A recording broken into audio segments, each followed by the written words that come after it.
Wow, week 9 of lockdown.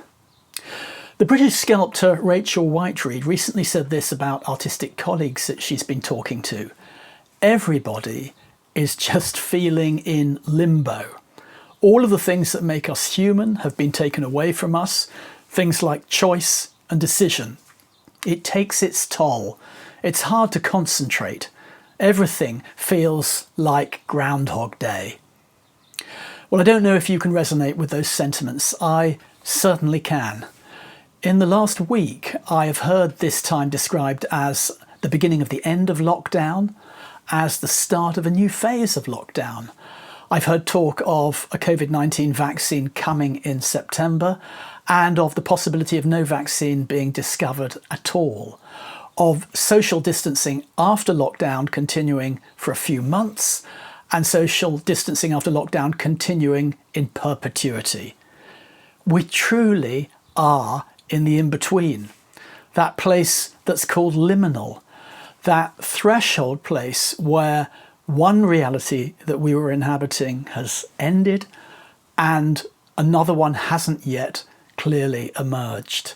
The borderlands, as a book I wrote about this phase described them. The problem is that we don't know where we are in the middle. We don't know whether we're at the beginning of the middle, whether we're in the middle of the middle, or whether we're near the end of the middle phase. No one is able to give us a definitive answer. I'd like to look at a scripture which speaks into this time of disorientation. It's the famous account of Jesus appearing, walking on the water to his disciples while they struggle in a boat. And it's found in the Gospels of Matthew, Mark, and John. In that scene, Jesus has instructed his disciples to go ahead of him in the boat across Lake Galilee to Gennesaret. And meanwhile, he goes up a mountain in order to pray. And as the account begins, the disciples have been in the boat fighting against wind and waves to the point of exhaustion. And now Matthew and Mark tell us Jesus comes to them, quote, in the fourth watch of the night. In the fourth watch of the night. The 4 watches of the night were 3-hour watches that Roman guards kept. And this final 4th watch took place between 3 a.m. in the middle of the night and 6 a.m. dawn. Now, why is this naming of this particular time so important? The 4th watch is the time of day when we are most exposed, when physiologically we're at our most vulnerable. When if we're feeling fragile, it can seem as if night and darkness have been going on far too long. When fears and terrors can assail us, when we can have terrible imaginings about what lies in the shadows. It's a time when the disciples here may have been struggling in the boat for 9 or 10 hours. The gospel accounts are graphic. Mark 6 says the wind was tormenting them, and Matthew 14 says the boat was tormented by waves.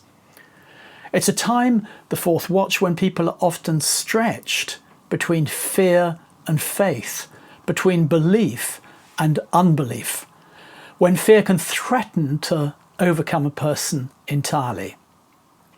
But it's also a time when God can be critically involved, active in our lives, and it then becomes an hour of revelation and rescue. Biblically, it's the time of night before dawn when Jacob wrestles with God to receive his blessing, when Moses leads the Israelites across the Red Sea, when Mary comes to the tomb and encounters the risen Christ. It's the time in our passage when Jesus reveals his divine nature to his disciples. And I say reveals because Mark writes of his appearing to them, he was about to pass by them. And the Greek verb that's used there is the verb that would be used to describe a theophany. That is, God making a striking appearance in the earthly realm in order to communicate a key message. You may remember God to Moses in Exodus 33, "When my glory passes by, I will put you in a cleft in the rock and cover you with my hand until I have passed by." And then God to Elijah in 1 Kings 19, "The Lord said, go out and stand on the mountain in the presence of the Lord, for the Lord is about to pass by." In the fourth watch, when the disciples are perhaps on the point of giving up in despair, when they're assailed by doubt, when they mistake Jesus appearing in terror for a ghost, then Jesus' treading on the waves recalls God's victory over the waters of chaos and darkness right back at the start of creation in Genesis chapter 1. They recall Job saying in Job chapter 9 verse 8 of God, "He alone stretches out the heavens and treads on the waves of the sea." But more than this, it's not just a time of revelation, but of participation.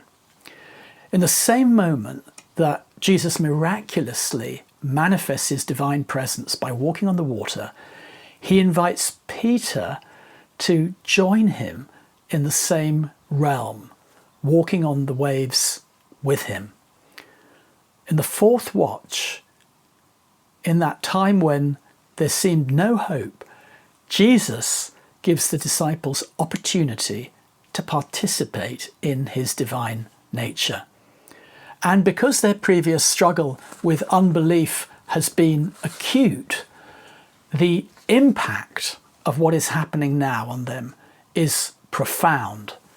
When Jesus and Peter climb into the boat, Matthew tells us that the disciples worship Jesus, declaring, "Truly, you are the Son of God," Son of Theos. In other words, they've had a full revelation of Jesus' relationship to the Godhead. So don't give up hope. We don't know if we're in the second watch or the third watch or the fourth watch. But what we do know from Scripture is that God often seems to come in the fourth watch when we've been humbled and are struggling to believe.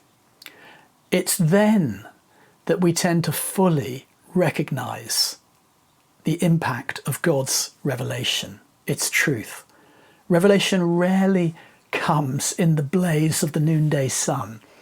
When we're humbled and teachable, that's when it comes more often, in the darkest hour before the dawn. And when Jesus comes at that time, we can call out to him and he'll catch us up and comfort us. But better than that, he'll reveal the fullness of his presence to us. And he'll let us participate not just in his presence, but in his power